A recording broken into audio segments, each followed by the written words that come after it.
Bien, depuis 3 ans, nous rendons hommage à la relève jeunesse. Depuis 3 ans, là, ici, au niveau de l'activité reconnaissance des bons coups, on trouve important de souligner la relève dans notre MRC. Puis cette année, on a la chance de souligner un projet gagnant au niveau régional, Gaspésie-les-Îles-de-la-Madeleine, okay, dans le cadre du concours québécois en entrepreneuriat du Québec. C'est quand même un concours qui est quand même vraiment, je dirais, reconnu. Hein? Puis, je pense qu'il y a de plus en plus de belles candidatures aussi, toujours de plus en plus de beaux projets qui sont présentés. Puis, le 2 mai dernier à Gaspé, on a eu la chance de voir un projet de la région qui s'appelle les Créations du Plateau. Un projet qui a été retenu comme gagnant dans la région. On a la chance ce soir d'avoir la personne responsable de ce projet-là, qui est une orthopédagogue, Mme Marilène Brière, que j'invite à venir me rejoindre.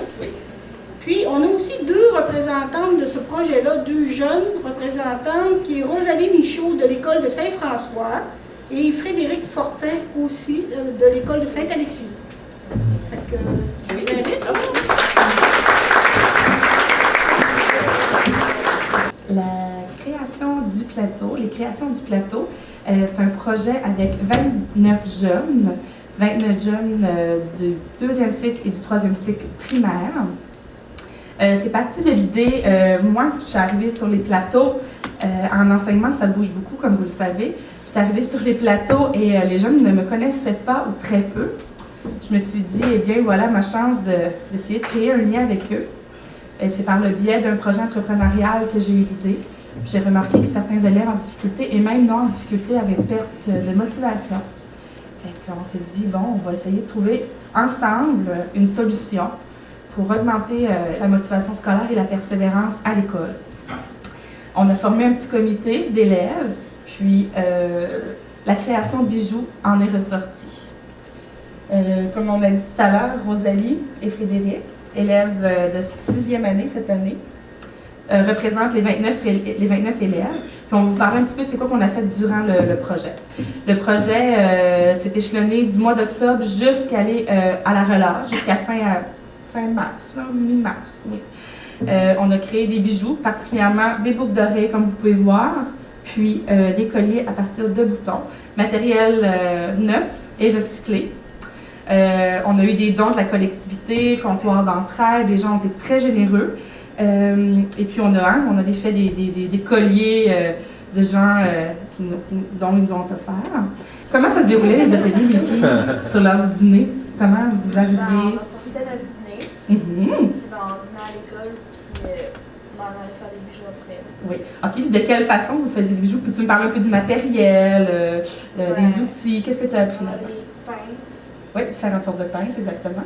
Puis, des billes, puis plein d'affaires. Qu'est-ce que tu as appris dans ce projet-là, ici?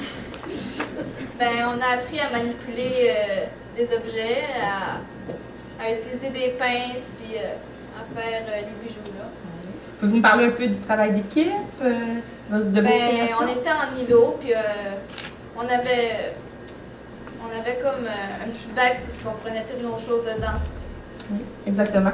On s'est trouvé une façon de fonctionner, des méthodes de travail, être un peu plus planifié, organisé. On avait des îlots, comme elle expliquait, des petits bacs pour tout ranger. Puis au début, pour expliquer un peu comment ça s'est déroulé, c'est certain que j'ai montré aux élèves comment manipuler, comme on a dit, les objets. Après ça, pouvoir confectionner des bijoux.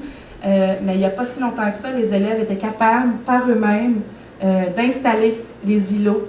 Ils se préparaient. Moi, je ne faisais que superviser. C'était beaucoup moins essoufflant, mais de toute beauté de voir comment les élèves ont appris à faire ce projet-là en dernier seul. Parce que le projet a été très populaire. C'était le 2e et le 3e cycle. Puis les premières années, les 2e années voulaient donc bien y participer, eux autres aussi. On n'entendait que ça, hein, que de ces bijoux-là. Les 5 et 6, qu'est-ce que vous avez été faire dans la classe de Mme Rachel? Oui. On a aidé les plus jeunes à faire leurs bijoux pour la fête des mères. On a aidé à choisir les perles. À les enfiler. Puis faire les sacs. Oui, exactement. Puis, si on peut retenir un mot qui résumerait le projet, c'est sûr que les élèves ont appris des belles valeurs entrepreneuriales. Il y a déjà des élèves de cet âge-là, que ce soit de 8, 9, 10, 11, 12, ils ont déjà la créativité en eux, du leadership, travail d'équipe. Même, il y a des élèves qui ont déjà une visibilité. Ils me parlaient, on aimerait ça faire un site Internet, on pourrait aller les porter dans les commerces, il faudrait se faire connaître. Là, j'ai dit, OK, oui, c'est plaisant, mais on va y penser peut-être l'année prochaine. On va voir où on est rendu avec tout ça. Puis, je terminerai justement sur une petite anecdote que j'ai trouvée, en tout cas, charmante. Un matin, plutôt un midi, parce que les ateliers se passaient sur l'heure du dîner, un midi, je suis arrivée, puis il y a un élève qui m'a dit, Madame Marilyn, j'ai une idée. J'ai dit, oui, quoi? Il m'a dit, j'aimerais ça faire des bijoux à partir de dents d'ours. Des dents d'ours? Ah bon? OK. On ne veut pas trop les brimer dans leur créativité. Je me dis, comment je vais faire ça? Je me suis dit, il va oublier ça au prochain atelier. Non. Lorsqu'il est revenu au prochain atelier, il m'a apporté des dents d'ours. Pré-percées, déjà percées, qui avaient laissé tremper dans du sel parce qu'il paraît que ça les fait blanchir. J'ai appris ça. Et puis, je me suis dit, on ne peut pas passer ça sous silence. Et on a réussi à faire des colliers de dents d'ours. Il en porte un. C'est très joli. Ça peut être d'autres idées. Comme on a dit, planter les petites graines, ça germe.